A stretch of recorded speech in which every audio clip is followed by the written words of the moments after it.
Hello everyone, स्वागत है आपका एक बार फिर इस पीवाईक्यू के सीरीज में। तो आज हम लोग देखेंगे हिस्ट्री के कुछ पीवाईक्यू जो कि काफ़ी इंपॉर्टेंट है और अलग अलग एग्जाम में पूछे गए हैं।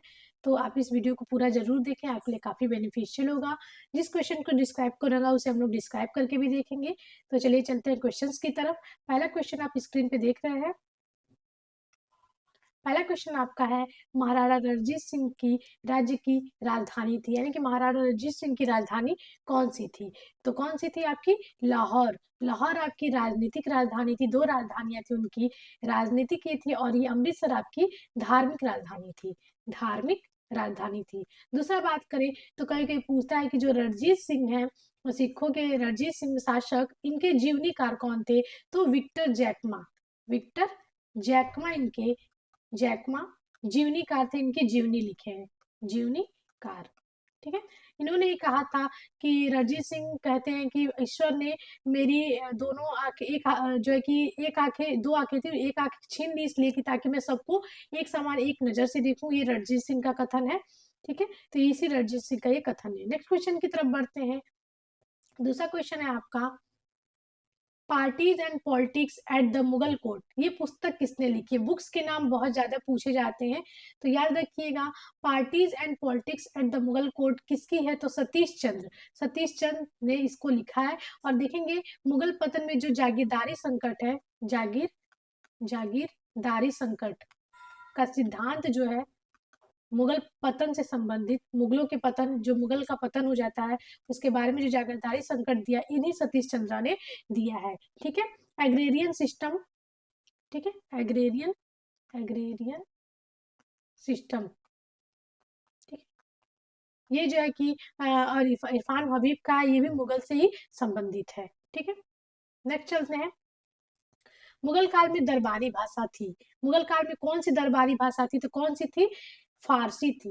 और अकबर टाइम से ही देखेंगे, अकबर ने मुगल काल की जो दरबारी भाषा थी उसे फारसी अकबर ने जो है कि निर्धारित किया था। इंपॉर्टेंट है। और देखेंगे ज्यादातर रचनाएं हमें फारसी में देखने को मिलती है। ठीक है, सल्तनत काल में देखेंगे फारसी ही थी। उर्दू को देखेंगे ज्यादातर संरक्षण में देखेंगे, रंगीला, मोहम्मद शाह रंगीला के टाइम में उर्दू को काफी जो है कि संरक्षण मिलने लगता है। परिवर्ती मुगल काल का शासक था। दूसरा है नास्तलिक। है, नास्तलिक क्या थी? ठीक, तो नास्तलिक क्या थी? एक प्रकार की लिपि थी, फारसी लिपि थी। और ये देखेंगे औरंगजेब के टाइम पीरियड में यूज होने लगी थी, औरंगजेब के समय में। ठीक है, लिपि काफी बार पूछता है। शिकस्त और नास्तलिक क्या थी? नेक्स्ट, निम्नलिखित में से जिस एक शासक ने ईस्ट इंडिया कंपनी को दीवानी प्रदान की थी वो कौन था? ठीक है, दीवानी यानी कि राजस्व, जो रेवेन्यू था उसका अधिकार ईस्ट इंडिया कंपनी को कौन दिया था?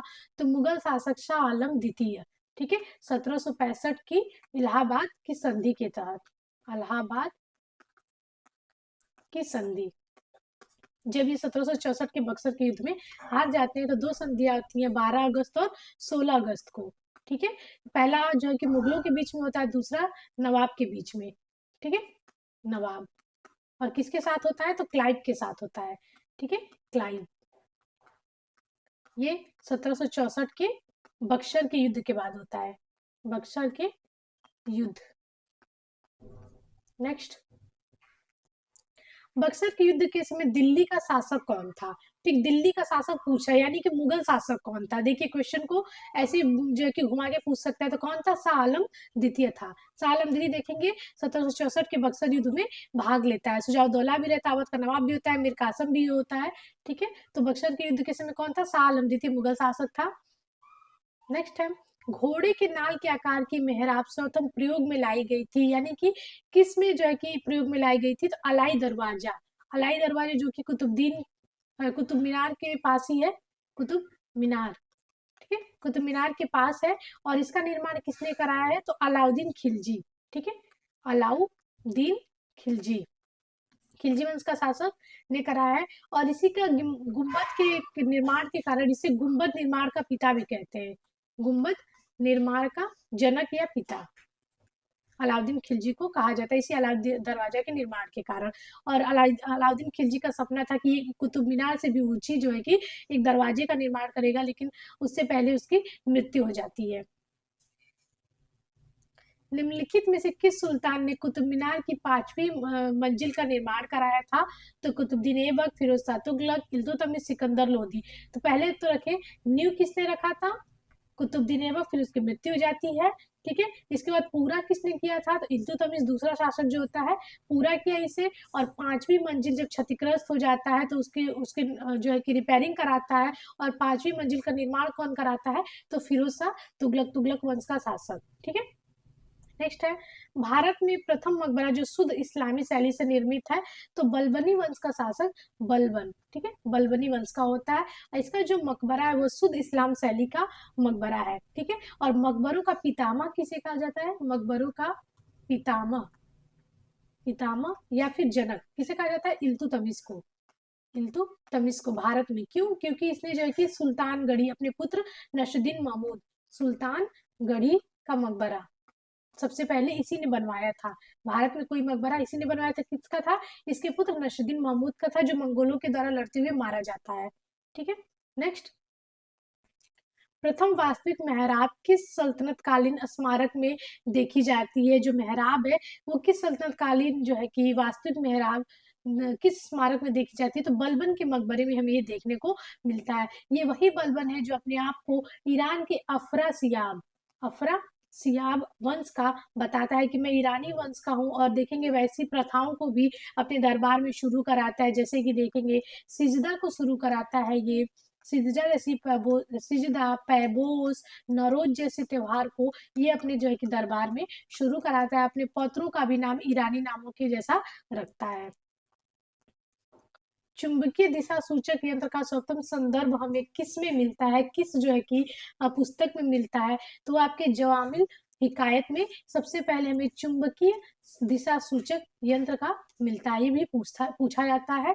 ठीक है, चचनामा किसका है? तो सिंध का इतिहास है। सिंध का इतिहास और अरब आक्रमण की जानकारी हमें इससे मिलती है। अरब आक्रमण, ये भी क्वेश्चन काफी बार पूछा हुआ है।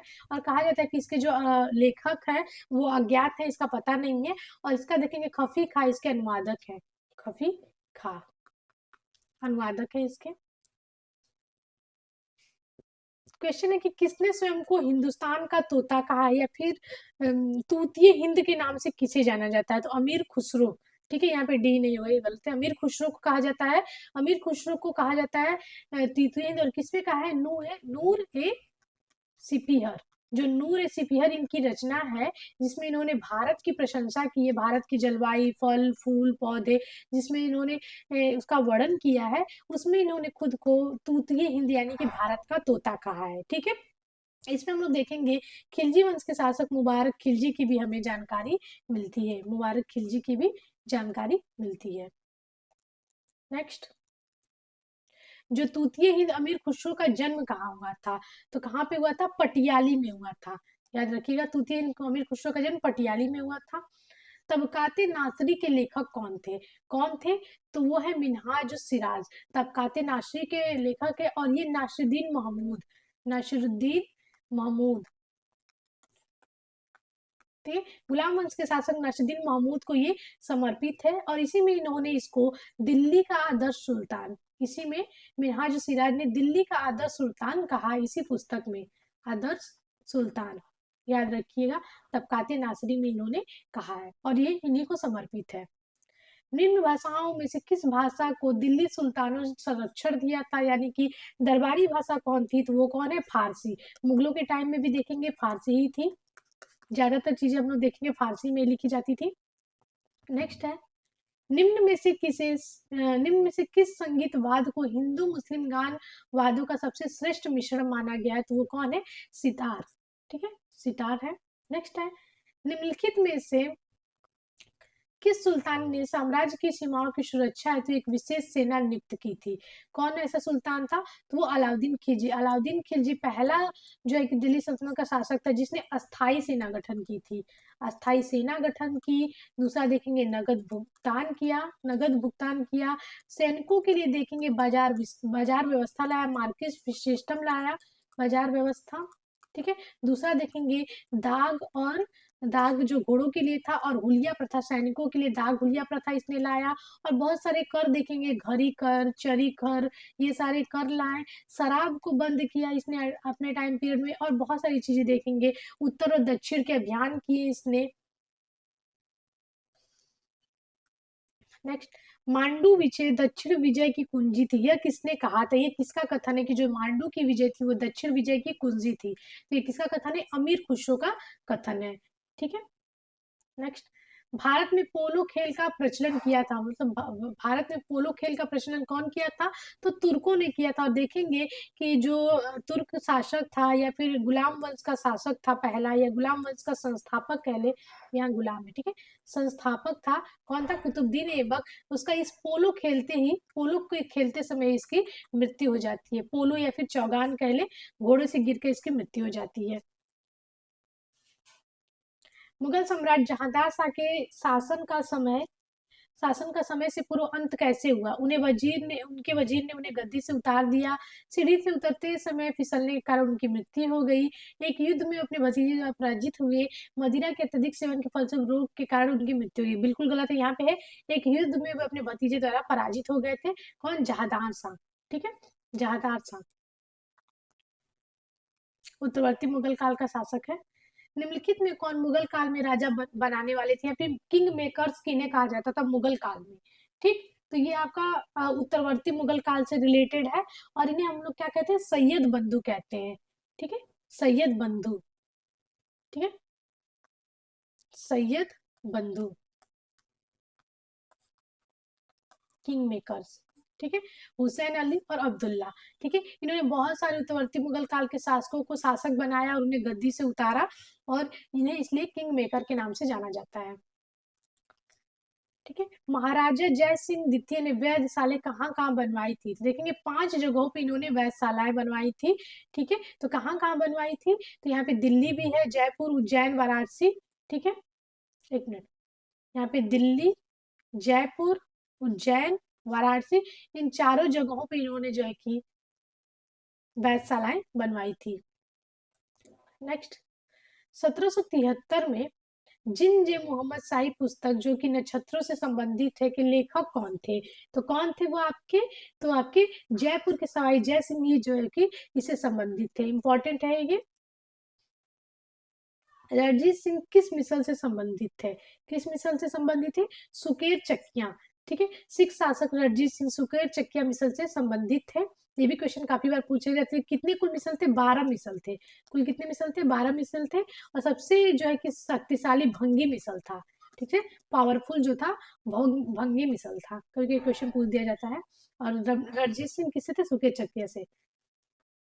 बंगाल के किस नवाब ने यूरोपियों की तुलना मधुमक्खी से की? इंपॉर्टेंट है, बहुत बार पूछा जाता है। और कहता था ये नवाब बंगाल का कि अगर हम लोग अंग्रेजों को छेड़े नहीं, अंग्रेजों के छत्तों को छेड़े नहीं, तो वो हमें शहद देंगी, और अगर वो छेड़ेंगे तो वो काट काट के हमें मार डालेंगी। तो कौन थे? अलीवर्दी खां। बंगाल का नवाब अलीवर्दी खां ने की थी। किसने अपनी राजधानी मुर्शिदाबाद से मुंगेर स्थानांतरित की थी? तो वो कौन था आपका? मीर कासिम। ठीक है, मीर कासिम जो है कि जो कि बक्सर के युद्ध में सम्मिलित था। बक्सर के युद्ध से संबंधित है ये। बंगाल का नवाब भी रहा है। तो 1764, तो इसने जो है कि मुर्शिदाबाद से मुंगेर स्थानांतरित की थी। कौन एक मुगल सम्राट था जो जो निम्नलिखित में से कौन एक मुगल सम्राट द्वारा नियुक्त बंगाल का अंतिम गवर्नर था? कौन था? मुर्शिद कुली खां, जिसके देखेंगे 1727 में इसकी मृत्यु हो जाती है। और इसे बंगाल का संस्थापक भी कहते हैं, बंगाल का संस्थापक।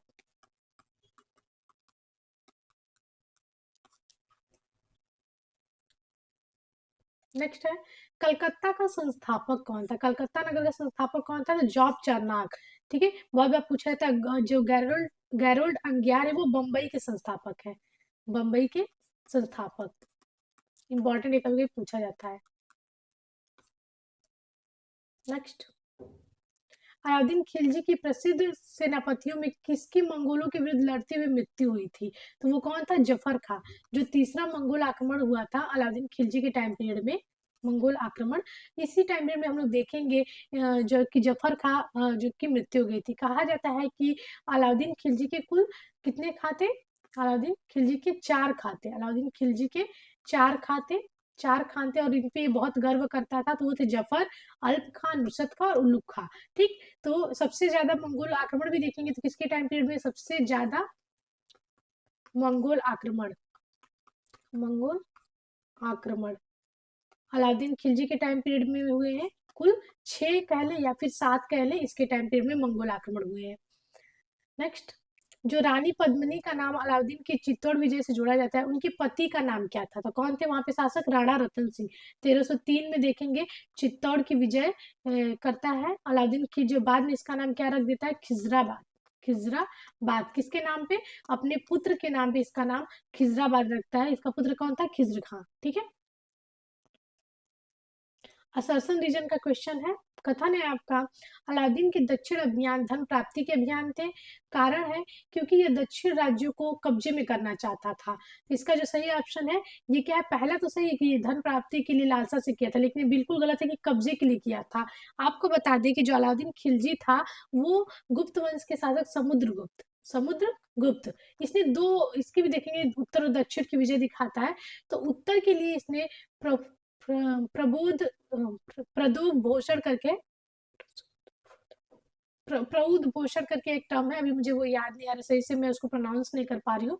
प्रसूद बोधड़ करके, प्रसूद बोधरण ऐसे करके है। ठीक है, और एक है आपका उत्तर के लिए उसने ग्रहण मोक्षानुग्रह, ग्रहण मोक्षानुग्रह ये नीति अपनाई थी। इसका अर्थ होता है कि एकदम जड़ से खत्म कर देना। ठीक है, इनको एकदम समूल नष्ट कर देना। इसका मतलब है सिर्फ अधीनता स्वीकार करना, उनसे कर लेना। ठीक है, अधीनता स्वीकार करना। तो यही नीति देखेंगे अलाउद्दीन खिलजी भी अपनाता है, इसलिए इसकी तुलना लेनपुल ने समुद्रगुप्त से की है। ठीक है, इसकी तुलना लेनपुल ने समुद्रगुप्त से की है। कभी कभी आता है कि किसने की थी अलाउद्दीन खिलजी की तुलना? तो लेनपुल ने किया, एक ब्रिटिश इतिहासकार ने। तो इसने जो है कि धन प्राप्ति की इच्छा से की है, उनकी अधीनता स्वीकार कराई थी, उनसे कर लेता था। ठीक, लेकिन उत्तर में देखेंगे उनका समूल नष्ट करके उसका विलय किया है। ठीक है, तो इसका सही आंसर है ए से ए, पर दूसरा गलत है। निम्नलिखित कथनों पर विचार कीजिए जो अलाउद्दीन खिलजी से संबंधित है। ठीक, उसने कृषि जमीनों की पैमाइश के बाद जमीन की मालगुजारी वसूल की। ठीक है, उसने लगान व्यवस्था को अपनी पूरी सल्तनत पे लागू किया। उसने प्रांतों के गवर्नर के अधिकारों को समाप्त किया। निम्न में से यहाँ पे देखिए कौन सा सही है। ठीक है, तो इसका जो सही ऑप्शन है वो क्या है? 1 और 3 सही है। यहाँ पे देखेंगे 1 और 3 कैसे सही है आपको बताते हैं। पहला, कि पहला ऐसा सुल्तान था जिसने भूमि की पैमाइश या फिर माप करा के ये जो है कि राजस्व निर्धारण करता है, बिल्कुल सही है। और इसने जो कि जो खुद मुकद्दम चौधरी के अधिकार थे उसको समाप्त कर दिया था ये। ठीक है, सारे विशेषाधिकार इसने समाप्त कर दिया था। नेक्स्ट 33 क्वेश्चन, 1306 ईस्वी के बाद अलाउद्दीन खिलजी के समय में दिल्ली के सुल्तान तथा मंगोलों के बीच की सीमा क्या थी? तो क्या थी? सिंधु नदी सीमा हो गई थी। निम्नलिखित में से दिल्ली सल्तनत की किस सुल्तान के शासनकाल में शाही महलों में हिंदू देवी देवताओं की पूजा होती थी? तो बिल्कुल इजी है, कौन था वो? तो कुतुबुद्दीन मुबारक खिलजी ऑप्शन है आपका, नशीरुद्दीन महमूद, नशीरुद्दीन खुसरो शाह और अलाउद्दीन मसूद शाह। तो वो नशीरुद्दीन खुसरो शाह था। क्यों कहा जाता है कि ये हिंदू था और हिंदू के बाद ये जब शासक बनता है तो मुस्लिम धर्म ग्रहण करता है, मुस्लिम धर्म ग्रहण करता है, और इसी के टाइम पे हम देखेंगे हिंदू जो है कि देवी देवताओं की पूजा होती थी। अलाउद्दीन खिलजी के निम्न सेनाध्यक्षों में कौन सा तुगलक वंश का प्रथम सुल्तान बना था? कौन था वो? तो गाजी मलिक। ठीक है, गाजी मलिक जो है कि इसका एक सेना अध्यक्ष था, और देखेंगे तुगलक वंश का शासक बनता है खुसरो शाह के बाद ये, और गाजी की उपाधि धारण करता है। गयासुद्दीन तुगलक नाम होता है इसका। नेक्स्ट, मंगोल आक्रमणकारी चंगेज खा भारत की उत्तर पश्चिमी सीमा पर निम्न में से किसके काल में आया था? तो वो कौन था? इल्तुतमिश के टाइम पीरियड में आया था, जलालुद्दीन मांगबरनी का, जलालुद्दीन मांगबरनी का पीछा करते हुए, मांगबरनी। ठीक है, उसका पीछा करते हुए आया था। नेक्स्ट, मुस्लिम शासक जिसका साम्राज्य दारुल इस्लाम का एक भाग माना जाता था, कौन सा ऐसा मुस्लिम शासक था? तो वो कौन था? इल्तुतमिश। इल्तुतमिश का जो शासन था उसको दारुल इस्लाम का एक भाग माना जाता था। इल्तुतमिश द्वारा सत्ता ग्रहण करने का क्या आधार था, क्या आधार था? तो उसने ऐबक का दामाद था, बिल्कुल गलत है। इस आधार पे तो इसने सत्ता ग्रहण नहीं किया था, बलपूर्वक भी नहीं किया था। उसे दिल्ली के तुर्क अमीर और सैन्य अधिकारी उसको चयन करते हैं, देखते हैं आराम से शासक बनता है, लेकिन वो अयोग्य नहीं होता है। फिर तुर्क अमीर उसे आमंत्रित करते हैं इल्तुतमिश को, और युद्ध के मैदान में हराता है और ये शासक बनता है। युद्ध के मैदान में क्या करता है, हराता है और ये फिर शासक बनता है इल्तुतमिश। ठीक है। इल्तुतमिश ने बिहार में अपना प्रथम सूबेदार किसे नियुक्त किया था? किसे? मलिक जानी को देखेंगे। इल्तुतमिश बिहार में अपना प्रथम सूबेदार नियुक्त करता है। नेक्स्ट है, चंगेज खां का मूल नाम क्या था? ठीक, जो कि इल्तुतमिश के टाइम पीरियड में आता है, इल्तुतमिश। ठीक है, मांगबरनी का पीछा करते हुए, मांगबरनी। मंगोल चंगेज खां का तेमुचिन उसका मूल नाम होता है। नेक्स्ट, तुगरिल खान ने किसके शासनकाल के दौरान विद्रोह किया था? तो बहुत बार पूछा जाता है, तो बलबन, बलबन के टाइम पीरियड में देखेंगे तुगरिल खां का विद्रोह होता है। और शशन रीजन का फिर से क्वेश्चन है, तो आपका वेट, पहला है, बलबन ने अपने शासन को शक्तिशाली बनाया और सारी सत्ता अपने हाथों में केंद्रित कर ली, क्योंकि वह उत्तर पश्चिमी सीमा को मंगोल आक्रमण से सुरक्षित करना चाहता है। तो इसका जो सही आंसर ये क्या है, दोनों सही और क्या है, लेकिन व्याख्या सही नहीं है। ठीक है, निम्नलिखित में से कौन सा कथन बलबन के संबंध में सही नहीं है? मलिक उत्तुजार फक्र बावनी से मिलने से इसने इनकार कर दिया था। बलबन ने अपने अमीरों को गुपचुप तरीके से हत्या कराई थी। फिर तीसरा है आपका, बलबन ने सिद्धा पैबोस की शुरुआत की, तो उसने बंगाल का विद्रोह का दमन नहीं किया। तो ये बिल्कुल गलत है, इसने किया था। सिद्धा पैबोस जो कि ईरानी प्रथा थी उसको शुरू किया था इसने। अमीरों की जो है कि जो तुर्कानी चहलगानी थी उन सभी की हत्या कराई थी। जो 40 तुर्क अमीरों का दल था जिसे इल्तुतमिश ने स्थापित किया था, उसकी हत्या कराई थी। और जो मलिक तुजवार फक्र बावनी थे उसे मिलने से इसने इनकार कर दिया था। सुल्तानों में से किसने गढ़मुक्तेश्वर की मस्जिद पर दीवारों पर अपने शिलालेख में स्वयं को खलीफा का सहायक कहा है? ठीक है, बहुत बार पूछा हुआ क्वेश्चन है। तो वो आपका कौन है? तो आपका बलबन है। बलबन के ही बारे में ही इसने अपने स्वयं को खलीफा का सहायक कहा है। नायब खुदाई जिले इलाई की इसने उपाधि धारण की है। किस शासक ने विचार दिया कि राज्य वापस वास्तव में एक इस्लामी राज्य नहीं हो सकता है? किसने कहा था? तो जलालुद्दीन खिलजी ने कहा था, और ऐसा ही कुछ कोट्स इल्तुतमिश ने भी कहा है, इल्तुतमिश ने भी। ठीक है, दोनों ने कहा है, थोड़ा बहुत अंतर है। जब उसने राज्यत्व प्राप्त किया तो वह शरीयत के नियमों और आदेशों से पूर्णतः स्वतंत्र था। बर्नी ने यह कथन किसके लिए कहा है? तो ये अलाउद्दीन खिलजी के लिए कहा है, क्योंकि देखेंगे ये खलीफा से खिल्लत उल्लत कुछ नहीं लेता है, और ये कहता है कि धर्म और जो है कि जो धर्म है और राज्य है, बिल्कुल इस दोनों को अलग किया था, दोनों को अलग अलग किया था। ये पहला अलाउद्दीन खिलजी ही था। अब देखेंगे अलाउद्दीन खिलजी के विजयों को क्रम से लगाना है। ठीक है, तो यहाँ पे देखेंगे हम लोग, वेट, हाँ, तो ये देखेंगे, ये इसकी उत्तर की विजय है, ये भी आपकी उत्तर की विजय है इसकी। ठीक है, ये दक्षिण की है, ये भी, ये उत्तर की है। ठीक है, तो इसका जो सही ऑप्शन है वो पहला, तो गुजरात अभियान किया था 1200 कुछ में, 1299 में। फिर इसके बाद इसने रणथंभौर, ठीक, उसके बाद इसने चित्तौड़ किया था, फिर वारंगल किया था। ठीक, तो अगर उत्तर का याद करना है आपको और दक्षिण का तो बता दे रहे हैं इसके लिए ट्रिक। तो उत्तर के लिए आप याद कर सकते हैं गुरु चीमा, ठीक है, और दक्षिण के लिए देवा होपा। ठीक है, गुरु मतलब गुजरात, र मतलब रणथंभौर, रणथंभौर, च मतलब चित्तौड़, और म से मालवा। ठीक है, ये इसके उत्तर के अभियान है। यहाँ पे आपका देवगिरी हो जाएगा साउथ का, देवगिरी, वा से वारंगल, हो से होयसल, द्वार समुद्र के होयसल, और प से पांड, मदुरई के पांड। ठीक है, ऐसे आप याद कर सकते हैं इनका क्रम भी। किसने प्रसिद्ध कुतुब मीनार के निर्माण में योगदान नहीं दिया था? कौन से शासक ने इसके निर्माण में योगदान नहीं दिया था? तो पहले बता दें आपको, हमने बताया नींव इसने रखा था, पूरा इसके किसने किया था? इल्तुतमिश ने अधूरे काम को। फिरोज शाह तुगलक ने पांचवी मंजिल बनवाई थी, पांचवी मंजिल बनवाई थी कुतुब मीनार की, और रिपेयरिंग कराई थी, जो भी नष्ट हो गए थे बिजली गिरने से, रिपेयरिंग कराई थी। गैसुद्दीन तुगलक का इसमें कोई योगदान नहीं है। ठीक है, गुलाम वंश का संस्थापक कौन था? एकदम हलवा क्वेश्चन, एकदम इजी है। तो कौन था? कुतुबुद्दीन ऐबक जो है कि गुलाम वंश का संस्थापक था। आज का हमारा लास्ट क्वेश्चन, खिलजी वंश का संस्थापक कौन था? तो वो कौन था आपका? जलालुद्दीन फिरोज शाह खिलजी। ठीक है, याद रखिएगा, जलालुद्दीन फिरोज शाह खिलजी खिलजी वंश का संस्थापक था। और खिलजी वंश की जब स्थापना होती है तो इसको खिलजी क्रांति भी कहते हैं। खिलजी क्रांति भी कहते हैं। क्यों कहते हैं? खिलजी क्रांति का अर्थ होता है कि इस टाइम पीरियड में जो है कि सत्ता को जो है कि योग्य पदों पे योग्य व्यक्तियों को रखा गया था। योग्य, जो योग्यता के पद पर जो है कि पदों को आवंटित करने लगा रखा गया था। कोई भी नस्ली भेदभाव को नहीं रखा गया था। ठीक है, तो आज के हम लोग कुल 50 क्वेश्चंस को देखें जो कि पूरे हिस्ट्री से था, जिसमें एंशियंट, मिडवल, मॉडर्न लगभग सारे क्वेश्चन थे। तो आशा करते हैं आपको क्वेश्चंस काफ़ी अच्छे लगे होंगे। और इस पीवाईक्यू सीरीज को ऐसे ही अगर आपको आगे बढ़ाना है, पीवाईक्यू सीरीज अच्छा लग रहा है, ऐसे और भी क्वेश्चंस के सेट चाहते हैं, तो कमेंट करिए, चैनल को लाइक करिए, शेयर करिए और सब्सक्राइब करिए। और कोई भी इन्फॉर्मेशन हो तो आप हमारे चैनल से जुड़े रहिए, आपको सारी इन्फॉर्मेशन मिल जाएगी। अगर सर की क्लासेस के बारे में आपको जानना है, ऑफलाइन क्लासेस के बारे में, तो आप 80 90 20 94 18 हमारे हेल्पलाइन नंबर पे कॉल कर सकते हैं, कोई भी इंफॉर्मेशन को पा सकते हैं। तो ऐसे हमारे साथ बने रहिए। धन्यवाद।